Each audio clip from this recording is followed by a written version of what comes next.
Welcome back. Thank you for your interest in conservative outreach and climate policy. Your voice is important, and we hope that these talks help you use it.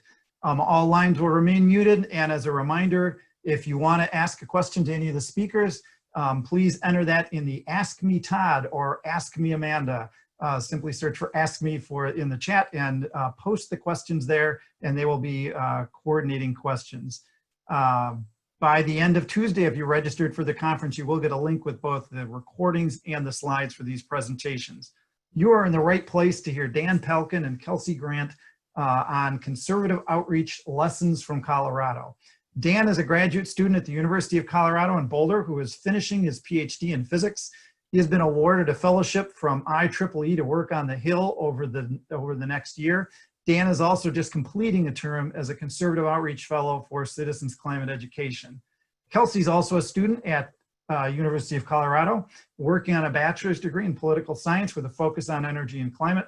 Kelsey has also been a regional fellow in our higher education outreach efforts at Citizens Climate, and recently joined the leadership team for the Conservative Caucus.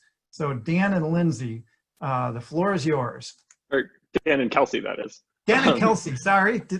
But Jim has given some good foreshadowing because our stories will involve a character named Lindsay. In any case, thank you so much for having us, Jim. We're both tremendously honored to be on this call. So we're here to talk to you today. We're young people who do conservative outreach for Citizens Climate Lobby in Colorado. We're here to share personal stories of very different types of outreach we've done in Colorado. We're going to share kind of 5 little vignettes of types of outreach we've done. Some of them are more success stories than others, but they all have lessons to be drawn from them. The point of this talk is very much not that you walk away and think, I too could be a young person in Colorado doing exactly this sort of outreach. If you are a young person in Colorado who wants to do this sort of outreach, reach out to us. If you're not, feel free to use your imagination, put yourself in your own shoes and think, how could I translate, these types of initiatives into my own outreach? We want to inspire you and to have you envision yourself being in the shoes where we're presenting ourselves in for this talk. So I'll let Kelsey start with some motivation. We're gonna motivate this talk on why you would want to do conservative outreach, either if you're a conservative or if you're a progressive. So Kelsey, go ahead. Great. Again, Jim, thank you for the introduction, and to everybody in our audience, we are so happy to be here with you today. The first thing I'm going to do is I'm going to share my screen.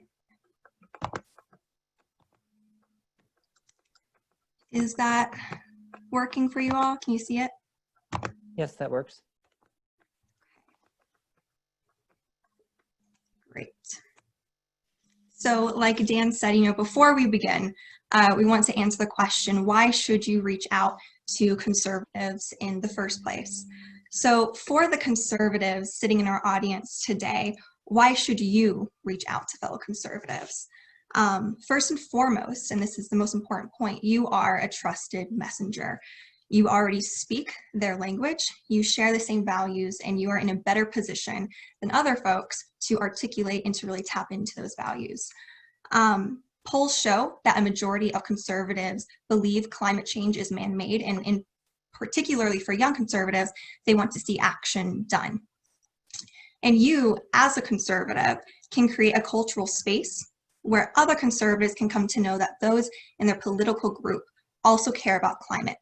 And it's in those spaces that conservatives can feel empowered to discuss solutions to the problem and to discover the steps that can be taken to combat the problem. And then lastly, as a conservative, you can embolden other conservatives and help turn recognition of the climate problem into passive support for climate solutions, and turning that passive support into direct advocacy for those climate solutions. And now Dan is going to discuss, if you are progressive in the audience, why you should care about conservative outreach. Yeah, so the complementary side of this coin, if you're sitting here listening to that and you're a progressive, you might go, well, what space do I have in this broader conversation in reaching out to conservatives if I'm not a member of the conservative tribe? And the answer is, you can have a very big role, and it's actually very important that you do. It's no secret we're talking in times where America is very fractured and very hurt along a number of fault lines, extending far, far beyond climate. And one of the sources of those fault lines is people have really discounted the other side's views, the other side meaning the other side from whichever side you happen to be on views, and the other side's good faith approach to politics. Conservatives often really sometimes believe that progressives aren't engaging in good faith and vice versa. And a core lesson from the stories we're going to share is that that's almost never true.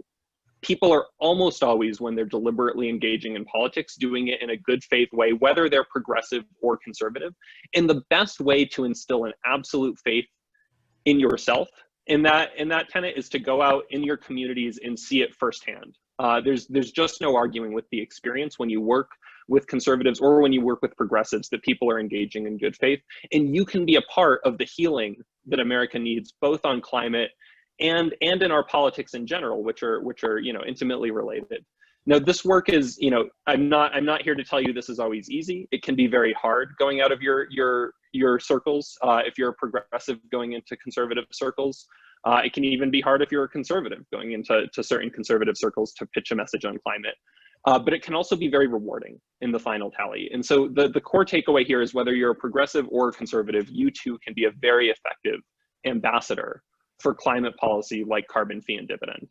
So now we're going to go into our kind of personalized stories on this. And so Kelsey, if you could click to the first slide. So this is kind of, the first order thing you can do is if you are a member of a group that has conservatives in it, or better yet, that is conservative focused, but you're in a great position to make inroads with that specific group. In other words, you need not start by looking far outside of your own circles. You should look very closely at the connections you do have, whether individual connections or group connections.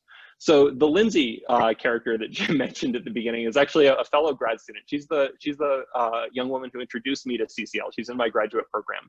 And we were members of the College Republicans. We were there to discuss a range of issues, not particularly climate. And, as also being CCL members, after, having been in the group a few months, we decided that it was a good idea to maybe broach the topic of climate. And at the time, we were relatively new actually to both groups. We didn't know exactly how this would play with a group of our young Republican colleagues. And we said, hey, can we give a talk on a climate policy? And the president of the club said, I think that's a great idea. And this was before the EICDA was a bill, but we gave a talk on carbon fee and dividend. The talk ended up being very well received. There was a lot of enthusiasm in the room and people going, why haven't we done this earlier? Why haven't we passed this? They that day or soon after signed on to the Students for Carbon Dividends Coalition. And when the next semester rolled over, and there was a new president of the group, the EICDA was introduced, and I went to the new president and I said, remember that talk we gave last time? I think it would be a great idea if we endorsed the EICDA. And it was as easy as that. This was a group that we had already had separate connections with. So that was kind of, we had a home field advantage there, but the CU Republicans were the first campus Republican group to endorse the Energy Innovation and Carbon Dividend Act. And this is a picture of us at a meeting with our Senator Cory Gardner. And so that's kind of our first story, reach out to a group that you already have membership or connections to, whether explicitly conservative or just, of mixed partisan identity. Our second story, if you could click to the next slide, Kelsey, is more involves going out on a limb. Where I was very comfortable talking to fellow members of the campus Republicans, there was an opportunity presented itself to speak to a county Republican group in Boulder County. And I took that opportunity to give a 15-minute presentation on climate as part of the larger 2-hour, Wednesday evening meeting the group was having, not really knowing what to expect. It was something of going out on a limb. It was kind of the opposite of engaging with a group I knew and had familiarity with. When I got in the room, it really is true that there is a trend with age in climate beliefs among conservatives. So where young conservative audiences are very open to the diagnosis of the climate problem and some of the solutions, certainly including carbon pricing, older conservatives, in my experience, can sometimes be more skeptical. And this was the first talk I had given to an audience where I really felt intimidated. I felt like I got up, I gave my 15 minutes. I thought I was prepared, but in the end, when I sat down, I felt like I had really done a disservice and a bad job by what I was trying to represent. And I sat back down in my chair. I was at the head of the 2-hour meeting. And as I watched the rest of the meeting go by, thankfully I had another hour, 45 minutes there. I was able to slowly come to my senses. And as I watched kind of the everyday business that the group was going about, doing things like discussing a blood drive they had been putting on for members of the community for 10 minutes, I was reminded of what I already very much knew going in, that everybody in this meeting, whether I felt hostile looks at me during my talk or not, was engaged in politics in a very good faith way. And this was kind of what got me out of my chair at the end of the meeting. And it inspired me to just go up to individuals and say, hey, would you like to continue the conversation one-on-one? And I ended up having a lot of dinners, lunches, coffees with members of the Boulder County Republicans. And the point of this story isn't, there's no endorsement that comes of this or anything like that. It was just people mutually seeing each other's views on an issue where we started further apart than we were. And this is myself and Kelsey in a photo with the former and the current candidate, Republican candidate for Congress in our local congressional district. So we really formed these connections. We exchanged ideas a lot of, and they've been productive partnerships in their own right. But it took a lot more mental distress on my part than the first story. But in the end, it was what in part carried me through it was a faith in the good faith practicing of politics by the people I was in a room with, and that really bore itself out. So I'll turn it over to Kelsey to talk a bit about faith outreach. Great, thank you. So like Dan said, another pillar of our conservative outreach has focused on engaging the faith community. And in fact, this is a picture of myself and my young adult group at my own church after we organized and led a worship service dedicated to climate action. Much of my outreach has taken place inside the church, and this has included giving sermons, organizing these services, or teaching about environmental stewardship in Sunday school. But my outreach also goes outside the church, and much of it has included involving the media. So I've been on podcasts to talk about climate change and Christianity, and I've also written a number of letters to the editor and op-eds. Here is one of them, and to my surprise, op-eds such as this one have actually garnered a meaningful amount of attention. And I've received a number of anonymous letters in the mail, phone calls, and emails from fellow Christians who read my articles. Most of them, nearly all of them, were actually deeply uncomfortable with my message. And some of them on the phone were in fact angry with what I was writing in these papers. One man in particular, he read my article, he reached out over email. And in his message to me, he said that he thought that my message was theologically inappropriate, that I had crossed a boundary that I should never have crossed. The possibility of climate change just did not fit into his theological framework. He recommended a book to me, Disputing Climate Science. He told me to read it, and he appeared that he didn't want me to respond. He didn't seem like he was willing to have a conversation. He wasn't interested in it. But of course, I'm talkative, so I emailed him back. I thanked him for his message, and I asked him to please tell me more about what is concerning you, what is heavy on your heart, why did this bother you? And I asked him, as two Christians, can we please work together to figure out this really tricky problem that apparently means so much to both of us? Well, he responded, and what followed was a months-long conversation over email. We got to know each other. We discussed a number of theological issues. We even critiqued and discussed a number of environmental policies. In each email I sent him, I made a goal for myself. I would explicitly identify 3 things that we had in common, because establishing common ground was absolutely essential for what followed. One day, he sent me an email as usual, but this was a particularly special email. He reached out to tell me that he actually went back and reread my op-ed, and he told me he thought I had communicated well and that he appreciated my message and what I had to say. I wouldn't call it a 180 flip, because to a large degree he was still somewhat uncomfortable with my message, but there was clearly meaningful growth and development on his end. Nothing had changed about my letter. What had changed was he came to see me as a trusted friend and a member of his community, someone who shares his values and understands where he comes from. He recognized me as a part of his tribe, and his renewed perception of me changed his perception of what I had to say about climate change. He and I still regularly speak. In fact, I'm actually excited to tell you that he reached out to me this morning just telling me about his grandkids are getting married. He was talking about how his ranch is going, and we spoke about a few churchy things as we do. But we're very close, and we really do care deeply about one another. We established a very respectful relationship. And there are two key takeaways from this kind of outreach. The first is always, always, always lead with your values, establish common ground, and actively seek it out, because you can't establish relationships if you aren't willing to do that. The second one, if you are engaging in conservative outreach and you encounter opposition, absorb and embrace that opposition. And you can internalize it, understand where they're coming from, and offer a response that is led by shared values. And out of opposition and discomfort, you can establish very meaningful, caring, and empathetic relationships. And so moving on to our next slide, connections through elected officials.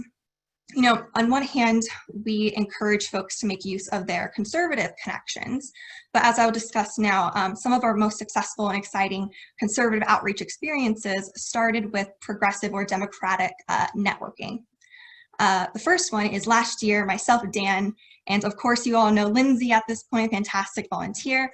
We wanted to reach out to a state level Republican elected official in Colorado to earn her support of carbon fee and dividend, and to receive her guidance on how to reach out to other conservatives. The way that we actually formed that connection, though, with this conservative official actually started by us reaching out to a close Democratic colleague of hers. We asked that colleague if she'd be willing and or able to form a connection between us and her Republican colleague. Long story short, she introduced us, put in a good word. We got to meet with this Republican elected official in person, and that meeting was perhaps one of my favorite, and I think one of the most productive meetings we've ever had in our conservative outreach. We formed a fantastic relationship with her, and she offered our group tremendous guidance in terms of reaching out to other conservatives.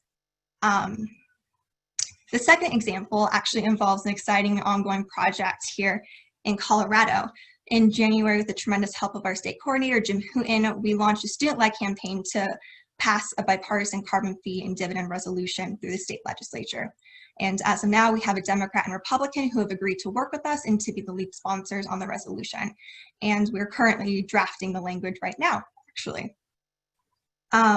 Interestingly enough, this project wouldn't have started or gotten off the ground if it weren't for another Democratic state legislator, who another one of our volunteers already knew. This legislator was very gracious and very helpful, and she identified for us her Democratic and Republican colleagues who she thought we should target for our resolution. And this initial guidance, this initial help, and the eventual connections she gave us to other lawmakers, and both Democrats and Republicans, have proven to be absolutely essential to our project, particularly in the early stages. She did not play the role of being our lead sponsor of the resolution. Instead, she played the important and even more crucial role, I think, of being supportive and connecting us to other lawmakers, including conservatives. So the message here is that conservative outreach is not merely for the conservative who has conservative connections. Progressives can engage in this outreach if they are very thoughtful and strategic and utilize their democratic and progressive connections very well. And so I will hand it over to Dan. And for this last one, we only have a few, like a minute left, so I'll be very quick with this. But it was essentially, the credit goes to our friend Mike on this, who had the idea that we should have a bipartisan panel really geared towards conservatives on climate change. This is of a different flavor of our previous stories because it's a very public-facing event. We went in and we talked to a group called the Center of the American West at the University of Colorado. And their leader, Patty Limerick, who's an amazing and brilliant woman, agreed to, just when we went into their office unannounced, to moderate a panel with a bipartisan range of speakers. I was a member of the panel. We also had a member of the former head of the Colorado Oil and Gas Association speak on the panel. And a lot of our friends from previous, our previous stories showed up to this event because we marketed it directly to people we knew. So we had members of the Boulder County Republicans showing up to a 2-hour discussion on climate. I don't have time to say more about this, but I'll include a link right now in the chat. And so you can watch this YouTube video if you've been interested in listening to Kelsey and I talk, and you're like, I would like to hear 2 more hours of people talk about conservative approaches to climate change. I'm really proud of the work we put in on this. And that's all. I think, yeah. Thank you, Dan. And as with all the. Thank you for listening to this episode of Citizens Climate Lobby's training program. You can tune into more episodes anywhere podcasts are available. Inspired by what you heard today? Join Citizens Climate Lobby to advocate for bipartisan climate solutions. Go to community.citizensclimate.org to find more trainings, resources, your local chapter, national action teams, discussion forums, and more. Be sure to like our Facebook page and follow us on Twitter and Instagram @CitizensClimate. We also invite all of our listeners to subscribe to our YouTube channel for more inspiration. And together, we are creating the political will for a livable world.